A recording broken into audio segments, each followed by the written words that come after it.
the creativity part, which is coming up with something new, unique. And then the entrepreneur part is, I think this is so wonderful and will help so many people. I have to figure out, how do I get it out to the world? If you're not willing to promote yourself, no one else will. If you can't put yourself out there, how do you expect someone else to? You have to really, to get over this hurdle, is to believe in what you're doing so much that you're going to I have to do this because it's going to help people.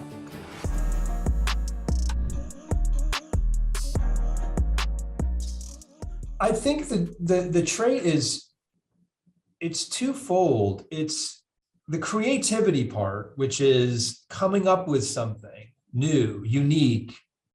And then the entrepreneur part is, I think this is so wonderful and will help so many people. I have to figure out to get it out to the world. How do I get it out to the world? Mm-hmm. And that's the marketing entrepreneurial thing that I think all of us have to have, is okay, I've got this thing. And a lot of people can come up with great ideas, right? Everyone's got a great idea. I have a great idea for a screenplay. I have a great idea for an app. It's what separates the who's that, as you say, take that path or don't, pick your poison, are the people that say, I've got this great idea. I'm going to figure out how to get it to the most people on the planet. And that's the difference, I think, between the people that do and the people who don't. Like, one of my favorite stories about this is, I did this documentary about one of the top unsigned rock bands at the time. And I interviewed Mark Roberge from OAR. I don't know if you remember that band. Yeah. Mm-hmm. The irony is that OAR used to open for my band, and my band really never made it. OAR made it. So I was talking to Mark about his story with OAR, and he said he went to OU or something, and he was from Baltimore, Maryland. And I was like, what is a 16-year-old Jewish kid from Baltimore deciding to go to a Big Ten school for? What was that about? In ranch country. Yeah, exactly. Yeah. I don't get it. And he said, it was simple. I knew if I went to a school with the biggest population, my music would have a better chance of spreading. Yeah. And I remember thinking wow, that he knew he had something special, the music, he understand, and he now had to figure out, how do I get this to the most people? And that's, I think, the definition of an entrepreneur. Well, interestingly, early 2000s, my ex-wife actually took me to an OAR concert. Oh, so I actually do know them. I know them fairly well. And I did not know he went to school in Norman. I've spent quite a bit of time in Norman because I used to have a business that we don't need to talk about, that actually I don't even really want to talk about because it was torturous and hellish and failed miserably. But it required me to spend a lot of time in Norman. And I will say that was a savvy move, because it's just commercial enough. Like, if you compare it to Stillwater, where Oklahoma State is, that would be, I think, a harder place, but it's also contained enough. It's insular enough that you can go viral without needing to penetrate millions of people. So, man, props to him. I have the other one that more people may know of is, the movie Rudy. Remember, of course, right? Yeah. Everyone knows that story. So I had the pleasure of interviewing the actual Rudy. Yeah. And I said to him, how did Hollywood find you? Who called you and was like, I got to do a movie on your story. This is amazing. And he said, what the hell are you talking about? I was in Hollywood banging on every single door of every single studio trying to get my movie made. And that's the thing. He had an idea, he had a story, and he said, how do I get to this to the most people? That's step 2. And then step 3 is never stopping until someone opens the damn door or I bust it down myself. Yeah. And that's, when I asked you the question about what is that trait, to define that entrepreneurial trait, obviously we didn't prepare this, but where I was hoping you would go was around this element of, perhaps to oversimplify it, what we'll call self-promotion. Not only the willingness to promote ourselves, but the imperative, the belief that it's actually essential that we do.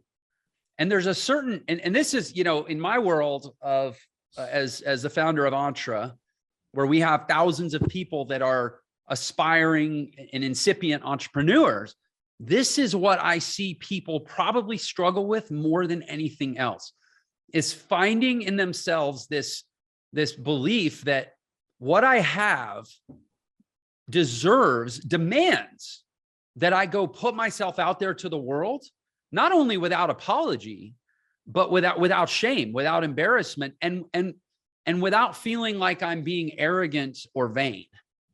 It's like a lot of people, they have this idea, but they don't see themselves as the trumpeter of an idea. And it's like the work they would have to do on themselves is what would get the idea out there to believe I'm that guy. And so I'm curious, the reason I set this up, because, the audience of this show is a lot of aspirational, incipient entrepreneurs, frankly, a lot of people that come from my community entre. Like, what do you say to someone who doesn't see themselves the way maybe you or I do? Well, the first thing I say is, if you're not willing to promote yourself, no one else will. Mm-hmm. Like, if you can't put yourself out there, how do you expect someone else to? You think, a white knight on a horse is going to come riding in and say, "Oh, look, I found the perfect thing. Let me go tell everybody about it." The world doesn't work that way. Right. It's just not it. You have to be willing to put yourself out there. And the next thing, and that is hard for a lot of people, and it's hard for me too, and I'm sure it's hard for you at times. Like, oh boy, do I really want to do another episode? Do I have to get, like, this is hard. What am I, if I say something wrong? Like, all this stuff, especially today, right? It's always like, I get nervous all the time about putting myself out there. I'm a big golfer. Tiger Woods once said, "The day I don't get nervous when I step on the first tee is the day I quit golf." Like, you got to use that. When I get nervous, when I get concerned, that's when I say, okay, I'm going to do this. I'm going to push through it. The other thing I tell people is, you have to remind yourself, like, really, it's about the Simon Sinek why of it all. Like, why am I doing this? And if you have a why of really believing that whatever you've made or whatever your mission is, or your message, your product is going to help people, then it's your duty to get it out to the world. If you believe deep down that this is about, wow, I'm going to change someone's life for the better, and maybe that person will change someone's life for the better, then you have a duty to make the world a better place and get it out there. I will say this, if your goal or your mission is like, it's all about me, I'm just going to get out there and make so much money and do so many things, that's not going to do it. That's not going to do it. You have to really, to get over this hurdle, is to believe in what you're doing so much that you're going to, like, I have to do this because it's going to help people. So why don't you share, first of all, some of what you would consider your highlights? Like, what are some of the most, what's the most badass stuff that you feel like you've done? And then I want to get into how you became the guy that could actually pull that stuff off. Wow, that's a great question. It's never been called, what's the badass stuff you've done? So, it's called permission to brag. Yeah. Well, look, I've been very fortunate in my career, in my life, to be able to wake up every morning and go to work at the things that I love to do. My profession is my hobby at the same time. So I'm very fortunate. So look, since I was a little kid, I dreamed about standing on the stage of Radio City, holding a Tony Award and delivering an acceptance speech. And a couple of years ago, I got that opportunity. And I will tell you, you spend a lot of time, for those of us and those of you out there, like, dreaming of one specific goal for a very long time. You spend a lot of time like, boy, when that happens, when I win my Academy Award, this is what I'm going to say, da, da, da. And then you get there, and then two things happen. One, you don't remember any of it. Like, when it's happening, like, you can't remember, it's out of body. And two, I really remember thinking, like, how the F did I get here? How did this all happen? Even me, and people ask me a lot of times, like, oh, how did you get to the level you're at? How are you getting to where you want to go? Because of course, all of us entrepreneurs have a long way to get to the place we want to go, even after we accomplish something. So certainly that was one of those moments. Having a daughter was certainly another badass moment, and probably the most badass moment. It was about the same time, actually, and I don't think that's a coincidence. It was really talking about unlocking my potential. That was a year or two of really finding the keys to what I needed to do to get to where I wanted to be in business and life and all of it. So certainly that. I wrote a show with some other folks, and not based on a movie, not based on a novel, totally original idea. And everyone said that'll never go anywhere. And we got it all the way to Broadway. That was another. So for those of you out there who have ideas and those sorts of things, it can happen. So that. And then, yeah, I've had a couple marketing initiatives over the years, including the one that got the mention on Jay Leno. I've been lucky enough to have a couple shows featured on the very front page of the New York Times, not the Arts and Leisure, but the front page. I crowdfunded a production of Godspell. I did a whole bunch of stuff. But for me, forget that stuff. I'm all about what else can we do? What are we going to do today? What are we going to do tomorrow? I love it, man. Well, congratulations. You may be looking forward, but I'm looking backward and saying, bravo, well done, at least for 3 seconds, which is about how long you enjoy it, right? Or how long you allow it to define you, I should say. I guess you never stop enjoying it, but then, yeah, to your point, that what's next, and I'll say I totally relate. I think I'm going through, it's not a moment, it's not an acceptance speech on a stage, but I'm going through a period of realizing stuff that I've been working for what feels like decades, certainly years. Yeah. I have a book deal, national book deal coming out this year. I'm going to be on big TV shows. And like this year is kind of like an arrival point for me. And as I'm going through it, it is weird how I don't want to say unsatisfied I am, but it's like how unfinished I am. It's like, okay, it's here. This is good. I appreciate it. I know I worked my butt off for it. And it's nice to know I actually don't have any deservability issues because I know how hard the work was. But it's not enough. Now listen, entrepreneurs are running a marathon, but where the finish line keeps getting extended by a mile every time we get there. And look, we do that own extending. I mean, right. That's the thing, but that's what's exciting about what we do. It's like, hey, look at where I am. Okay, what can I do next? And I think, listen, the day after I won that Tony Award, the very next day, we started rehearsals on a brand new show. And that's something I learned from Hal Prince, who was he won like 147 Tony Awards, produced, directed, everything. One of the most successful theater makers ever. And I was very fortunate enough to work with him a few times. And he had this great tradition of whenever he opened a show, he had a production meeting the very next morning for his next show, always.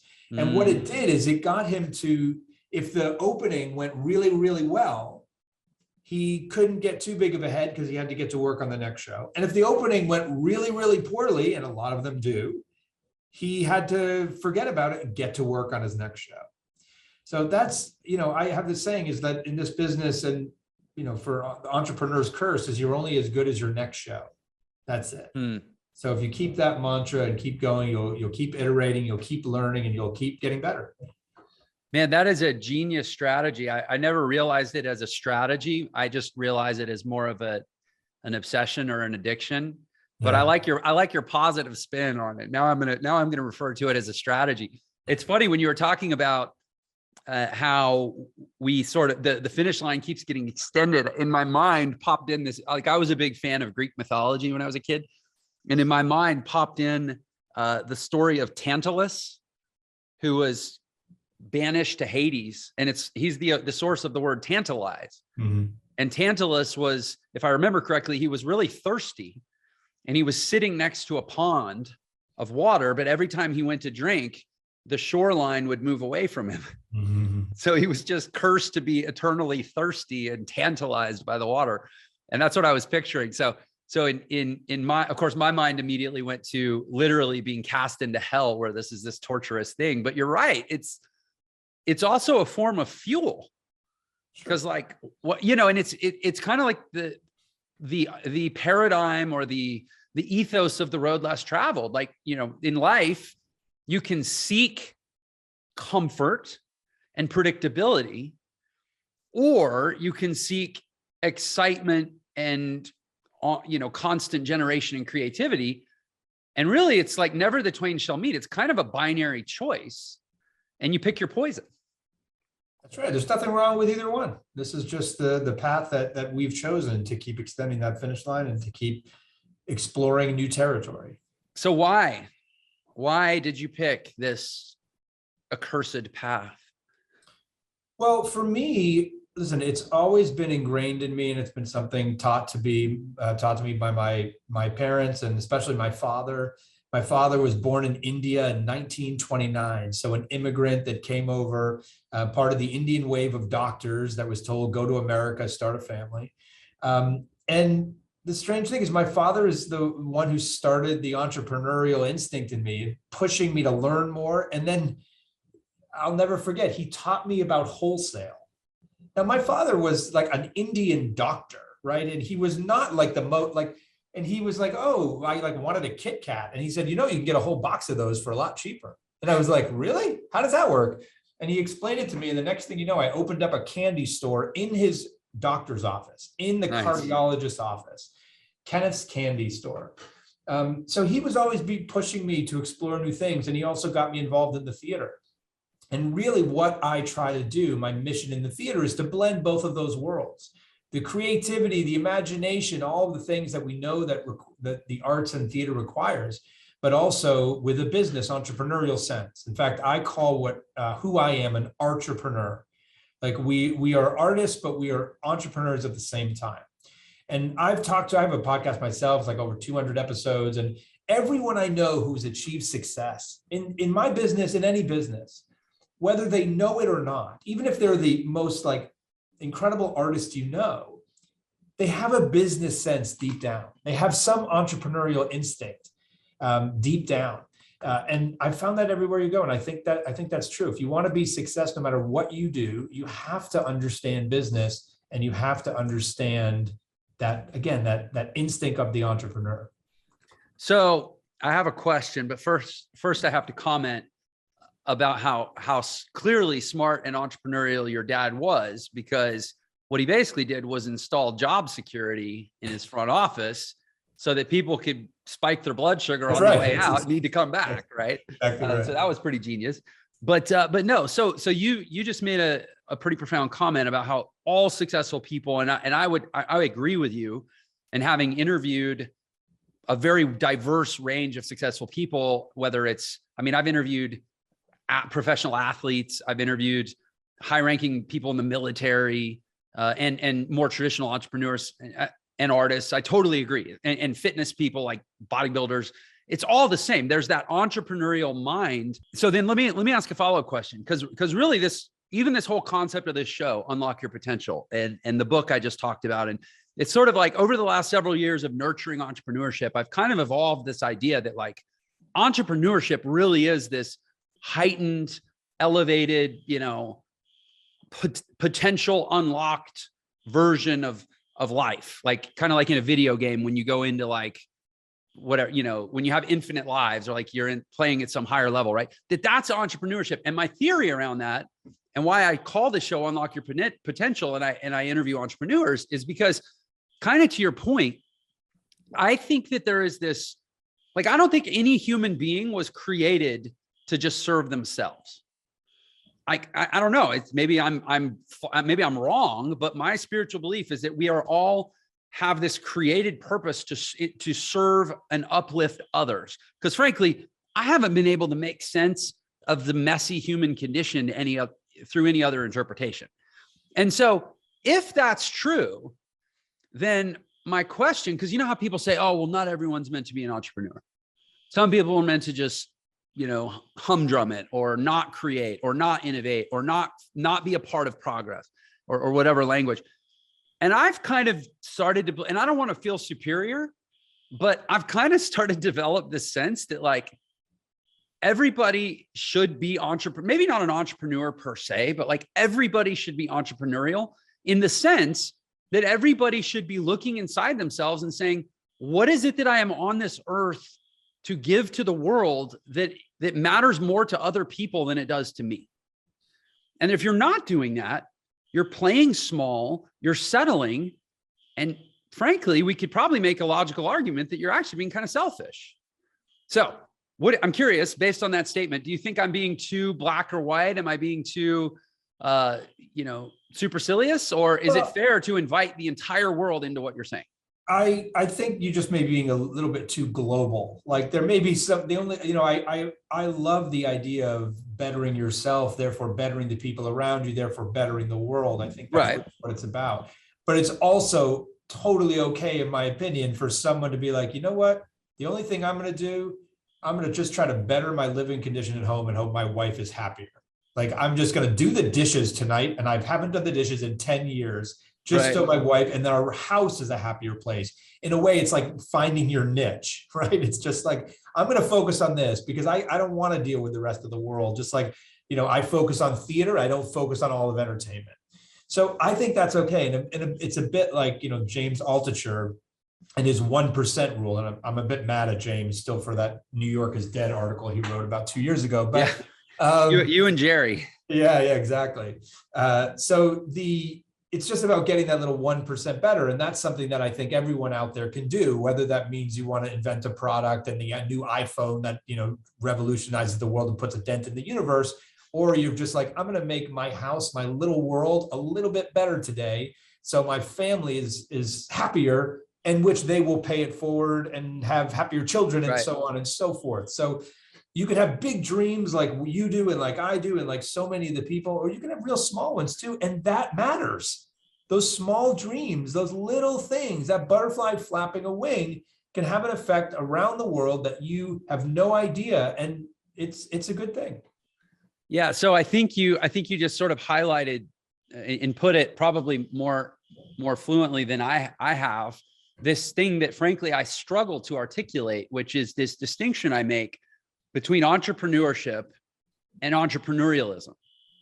And that entrepreneurialism is a way of being in the world. Entrepreneurship is a thing you do. It's starting businesses, it's getting tax ID numbers, it's hiring employees, you know, whatever, scaling enterprises. But entrepreneurialism is really what I'm trying to say, that like the challenge that this show is issuing to the world, at least to the listeners, those that tune in, is that every day should be about impact. And like you said, you know, and Mother Teresa said it, like, not everyone's going to go do great things, but everyone can do small things with great love. And I would say everyone can do small things that can compound to great impact, but they kind of have to think entrepreneurially to get there. Yeah. And that's kind of what I'm saying. And I feel like you're agreeing with me in that sense. Listen, everything is a product, everything we do, right? Relationships are and how do we make them better so that they just function better, because everyone's lives will be happier as a result. So how did you land on the theater as your thing? How'd you get from candy to theater? My parents dragged me to an audition for a local community theater show when I was 5 years old. And they were actually divorced at the same time. And I don't think that was a coincidence. And when I found the theater, it was like the one place that they could get along because they were both involved. And then I found a family and I loved it. And I did it until I was 12. Then I got too cool for it and thought I was going to play for the Boston Red Sox and the Boston Celtics simultaneously. Like I was going to be that kid, of course. Wow. Got rebit by the bug my junior year of high school when I saw Les Mis, and remember thinking that I want to move people the way that show moved me. I went to Johns Hopkins University for a year, transferred very quickly out of there to Tisch School of the Arts at NYU, and was going to be an actor, like most of us. That's how we start. And then was recommended for a production assistant position on a Broadway show, and that's where I found the other side of the table, if you will, and just fell in love with the idea of, also from an entrepreneurial aspect, controlling my own destiny a little bit more. So when you are a performer in this business, which is owning your own small business, right? That's what performers do. But it's harder to control your destiny when you're waiting for someone to cast you in a show.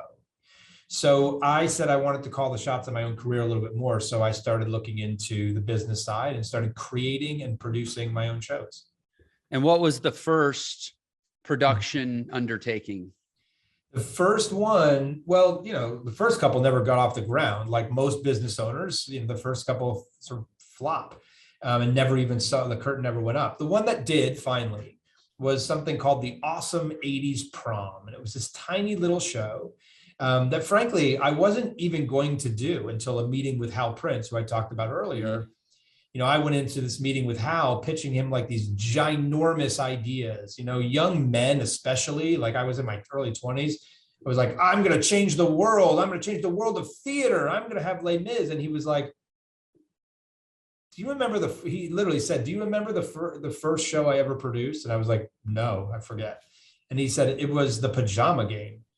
It was not West Side Story. Don't come out of the box trying to produce West Side Story. Right. Do something, do anything. And I had this idea, this tiny little show called the Awesome 80s Prom. And I knew I knew it was a good one, but I didn't think it was important enough. It wasn't going to change the world. So I put it away until that meeting with Hal. Then I went home and I said, I have this idea. I'm going to figure out how to put it together. Got actors. We developed a script through improv. I found a nightclub that would let me do it. And we started doing it one night a week. And I raised the money for it, friends and family and scrimping and you name it. And the show ran for 10 years. 10 years. Wow. And most importantly, though, it got me started. It led me to my second show and my third show, and it was so on. The snowball started rolling down the hill. And it's all because of Hal. And is that the show that I want on my tombstone? Absolutely not. It catered to 200 to 300 girls from Long Island or New Jersey every Saturday night. It was like New York's bachelorette party destination, right? It was that type of party show. It was super fun. But that's not the big show that I want. It's not my Hamilton by any means. Right. But someday when I have my Hamilton, I will know that that Hamilton only exists because I did the Awesome 80s Prom 20, 30 years before. Hey, sorry for the interruption. I just wanted to let you know you can get a free copy of my book, The Millionaire Shortcut, which will show you the fastest way to become a millionaire in the new economy. And there's a special link just for this episode in the description. So thanks for tuning in, and I hope you enjoy the rest of the episode. So, you know, they say a podcast is like eavesdropping on a conversation between two strangers. This is that moment when I go, okay, do I want to have the conversation that maybe my audience wants me to have, or do I just want to talk to Ken? And if people want to listen, that's great. And I think I'm going to go the latter because you are like so close to home right now. For me, I can't not go there with you. So, God, you're literally giving me like an alternate universe to look at of like what if scenarios of my own life. So in my 20s, or in college, I wrote a musical called Better Being Bad. That was an adaptation of a play by Machiavelli called Mandragola or The Mandrake.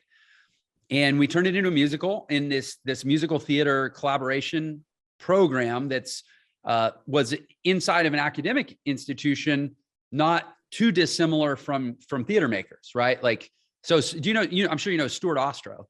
Yeah, of course. Yeah. So Stuart, he had to move to Houston because his daughter had some medical issues and she needed to be at the Houston Medical Center. And so he moved to Houston and was like, oh, well, I'm here. I'm not in New York anymore. So I guess I'll find the local place to teach. And he became a professor at University of Houston, where I was a music major, and started this musical theater program. And I was like, oh, this is amazing. So I went and did it 2 years in a row. And 1 year, what came out of it was this musical that me and a creative partner wrote. And we did this, we kind of did what you're talking about, where it's like this local homegrown thing. I hired actors. I had to like play it all myself. I had to teach the musicians. I had to teach them all the parts. It was like it was herding cats. I mean, actors are like a hard bunch to corral.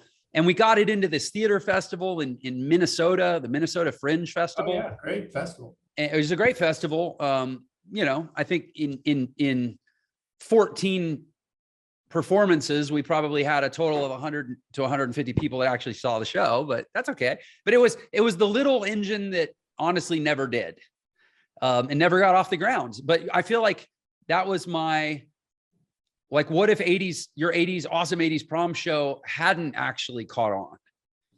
Then you would have done another, would you have done another one and another one and another one, right? And so for me, I didn't. I went a different direction. But I think that illustrates, it's like I'm sitting here going, well, geez, what if I had done another one?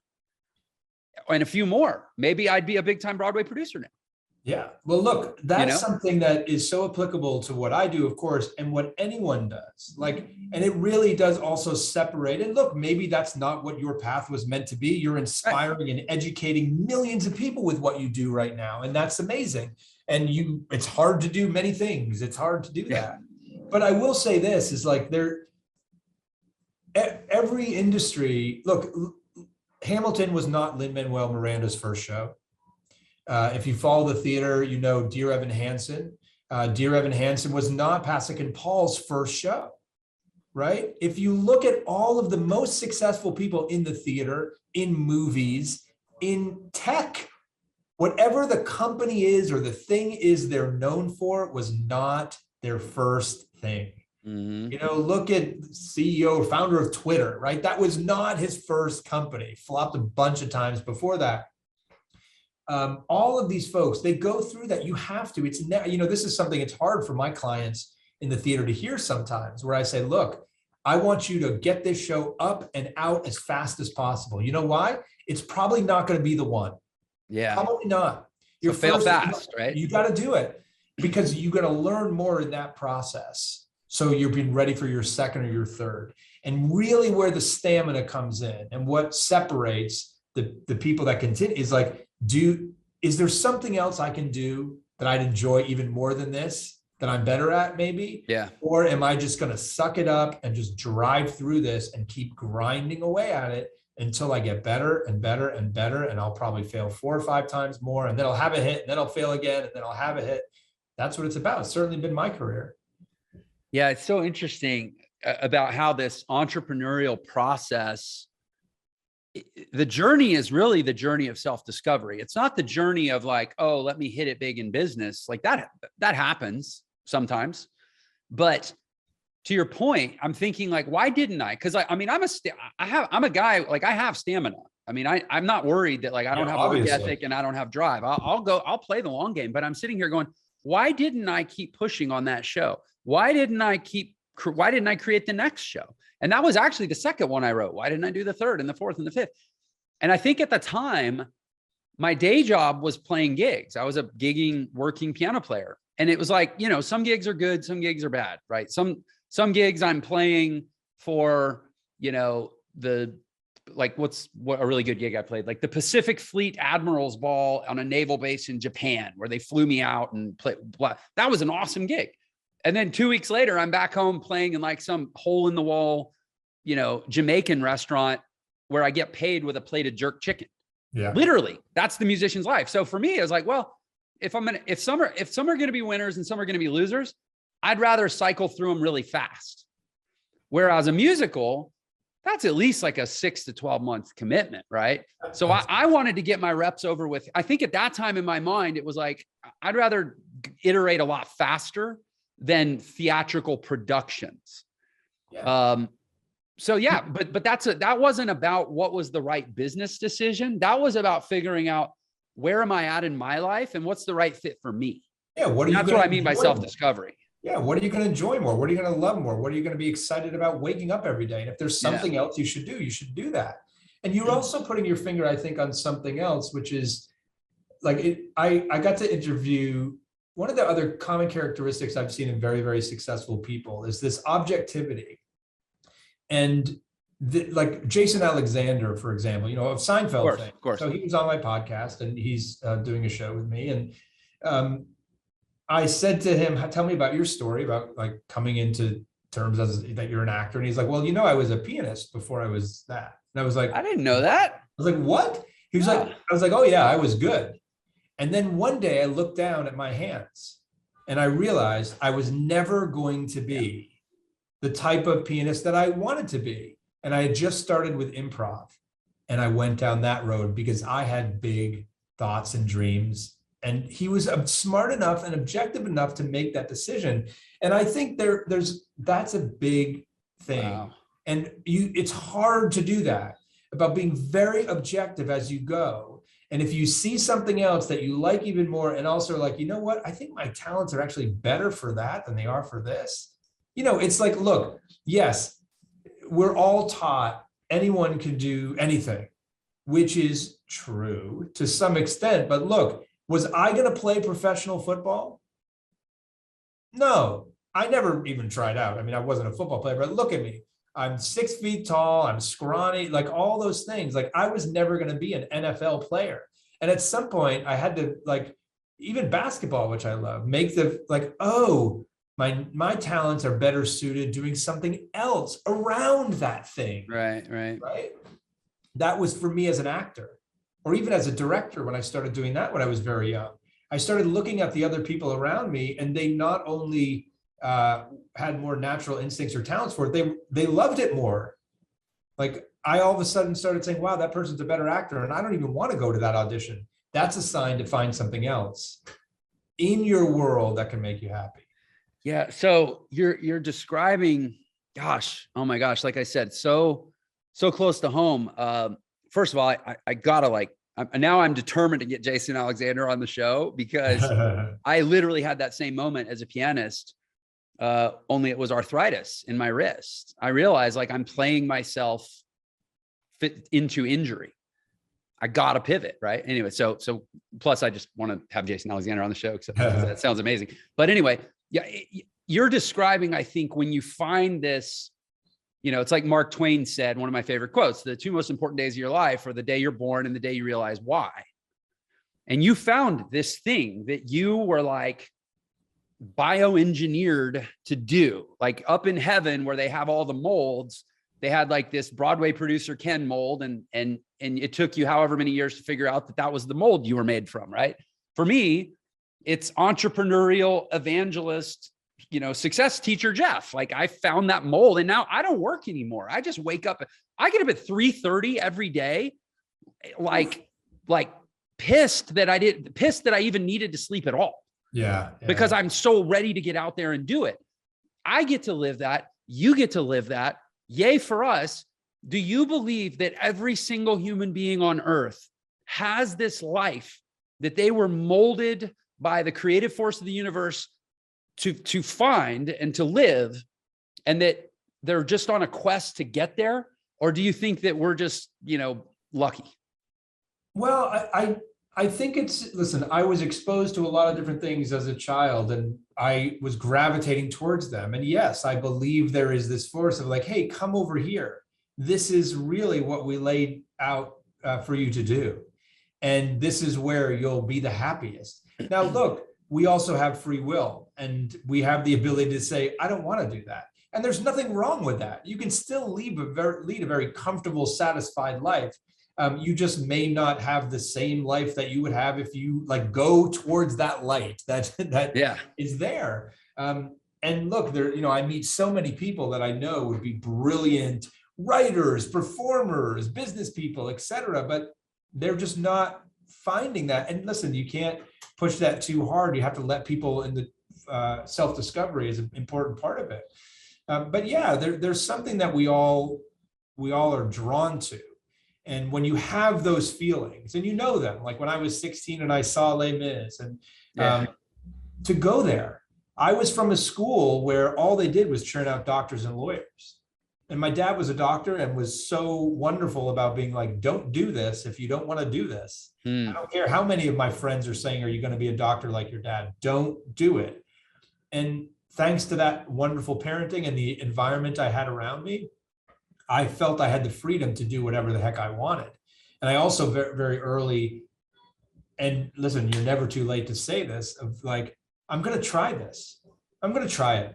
I'm going to try this new thing that I love so much, whether that's starting a new business or picking up a hobby or writing a book or writing a play. I'm going to try this because you know what? If it doesn't work out, I'll figure something else out. Mm-hmm. I'll go back to where I was before. Like I'll try this for a little while. If it doesn't work, I'll do something else. That kind of confidence is also something I think that's innate to the entrepreneurial spirit or entrepreneurialism. I'm so glad you touched on the impact of parents. One of my real passions is parenting, partly because I'm married to the best parent on earth. Mm-hmm. And she inspires me every day, literally to the point where I start to choke up when I even say a little sentence like that. I mean, it's crazy how much I'm just like in awe of what she does day to day. But I had great parents. It sounds like you did too. And when I was 16 and I told my parents that school, look, I've given this school thing 11 years and I see that it is job training. And I know that I'm not cut out to have a job. Therefore, I don't need the training. So I'm going to drop out now. And don't worry, because I have a plan. I'm going to teach myself to play the piano. I'll be fine. They let me. They bought me a piano. They said, well, you're going to need to practice. And my mom, who was an attorney, I mean, it didn't all happen in a day. There was some convincing, but she actually marched up to the school and formally withdrew me, and because they were trying to give me a ticket for truancy. And she's like, well, I'm a partner at a pretty big law firm, so if you have a problem, call us and we'll talk about it. And they were like, okay, Jeff can go. They withdrew me and they gave me a piano and said, you got 2 years because we told you that you're on your own at 18, so you better get to practicing. But they supported me. Yeah. And it's like, it kind of makes me think, they say behind every man is a great woman, but I almost want to feel like behind every great entrepreneur, there may be a set of great parents that didn't crush their dreams. And so I just wanted to say that so that anybody listening can hear this episode, not only as unlock your own potential, but unlock your kids' potential by being like Ken's parents were, or being like my parents were. Like, actually let them try, and don't try to live vicariously and insist that they be your little clone to impress your friends. But also, I wonder if you could talk more about what it said about your dad that he approached it that way, and what that's enabled you to do, so that maybe we can enroll some listeners into the idea of being this way for their kids. Well, again, it was for me and for my dad, and he was raised again in India in the 30s. I mean, I couldn't have even imagined that, and didn't come from a lot. And finally came, they were divorced, and my dad had he lived in and above his office. So he was like literally working all the time. Right. So I certainly got that from him. But I remember now looking back, and I didn't think anything of it, but we slept on the floor. He threw a little mattress on the floor. It's a little thin little mattress. And that's where I slept. And I didn't, think anything of it. Now I look back and go, oh, that's how he grew up. That's why he didn't need a bed or he was most comfortable sleeping close to the ground, because that was how he grew up. And he didn't want anything more from that. It wasn't about fancy cars. He didn't even drive. He had this very, very, not even in the best part of town, small apartment, didn't dress, none of that stuff. It wasn't about that. But man, oh man, did he care about his work and his patients. That's it. And worked so hard, and used to, again, I think, talk about unlocking your potential. He'd get mad at them when they'd come in and be like, yeah, I'm still smoking. He'd be like, are you kidding me? Knock it off. He'd probably get sued now. Yeah. For shaming people or something. He lost a lot of patients that way, because they were like, oh, I don't want to be told what to do. And he was like, that's my job. Right.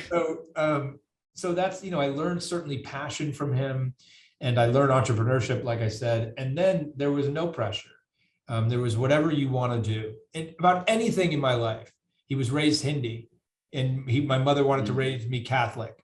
And she did. And he said to my mom after they were divorced, look, I just want my child to be able to make whatever decision he wants to make when he's old enough to make that decision. Whatever, when I wanted to go to a private school, my mother wanted to send me to one, and she was amazing. But he said, where does he want to go? Let's let him choose. And it was all about that, and that freedom, certainly guidance and mentorship and all those things. And he would tell me what he thought would help. But that's the type of parent that I'm trying to be. And that's, I think, how you pass on the entrepreneurial spirit. You mentioned you have a daughter, right? I do. I have a about to turn 4-year-old daughter.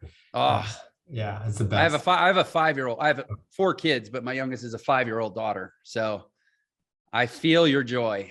She's amazing, but I'm, all the things that helped unlock my potential over the last several years, I'm trying to get her in the habit of now, whether it's, leaving, say, hey, it's going to be a great day today, right? Yeah. It's going to be a great day. And ask me, Daddy, what kind of day? It's going to be a great day. How about you? It's going to be a great day. Whether it's affirmations, whether it's going to sleep every night, the last thing we do before we go to bed, I say, so what are you grateful for? And she'll say oh, my new Elsa doll, it doesn't matter. But trying to instill those practices as they're young, and just to get them happy, positive people, it just makes them ready for anything. Okay, so let's lean into the cliche here. Gratitude and optimism. Yeah, woo, whatever. Talk to me about it. Why does it matter? Why is it such a big deal? And is it really? It's protein. It's part of your food. It's part of what you need in order. It's fuel. It's the fourth macro. Yeah, listen, you can survive without it. I survived without it. I even did okay without it. There's no question. There's lots of people, grumpy, nasty individuals that are very successful in the world without gratitude and without it. But number one, I believe you can reach a higher level when you add those two things to your diet. And number two, isn't it just a better way to live? Isn't it just so much better to walk around being happy and thankful? And there's nothing that energy, and like as I say that and I smile, like the tiredness goes away, the fact like it just goes away, and it's just a better way to live. We're on this planet for not that long of a period of time. So as an entrepreneur who, you have, I think as entrepreneurs, we have multiple scoreboards, right? That keep track of different things, but one of them keeps track of our bank account. That's one metric we look at. Do you think as an entrepreneur that gratitude is a tangible force multiplier that'll run up the scores in multiple aspects? Or is it more of just I'll feel better, but I'll get the same result? No, it has without a doubt, it has an effect on all of the specific things that you are measuring in your business. There's no question. Now, you may not be able to see that direct correlation, but there's no question that it'll be there. It'll just happen. It just happens. Like positivity attracts positive things. Gratitude, this wonderful positive action, attracts that. It just may not be like an algorithm, like, when I add A, I get B. It's like, it doesn't work that way, like a calculation you can see. The universe, the world, people, they respond to these waves though. You'll see it, you'll feel it in how people respond to you. And it will add up in your bank account if that's what you're measuring some success by, which is fine. But it's not like a Facebook ad you're placing that you're going to see like, oh, look, I wrote down my 5 things. Where is the $100,000 that goes with it? No, it's just a better way to live. And when you live better, I believe you get all the rewards that you want and more. Have you ever read a book called 365 Thank Yous or seen that book? No. So it's by a guy named John Kralik, Kralik, I think. And I read it years ago, and he was honestly, now I didn't say it with this intention, but like literally in my mind, I'm like, you could probably make a musical out of this book. Like it's pretty cool. So this guy, he's like super down and out. He's living in like some, flea bag apartment, and he's divorced. He just got divorced, and then he started dating, and then she broke up with him too. And he's like about to lose his law practice, and it's just total world of hurt situation. And he finds this thank you note that his ex-girlfriend had written him for like a Christmas present. And he rereads it, and he's like, realizes like, oh, that felt really like, I feel better just being a part of a gratitude loop.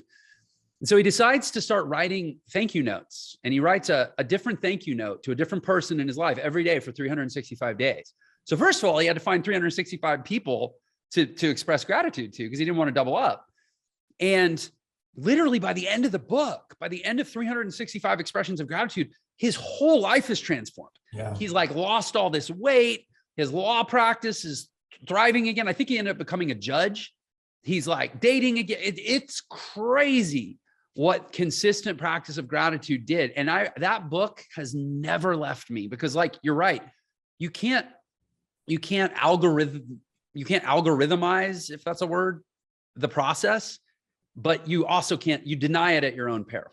I think people think that, being grateful, that's about like making someone feel better, which is certainly true. Like when someone hears that you're thankful for them or this, you are warming someone's day. They are going to feel better, which means they're going to go out and do good things, right? They're going to be in a little frame of mind. But what people don't realize is that when you express gratitude, you are saying, I'm thankful for you and the effect you had on me or whatever.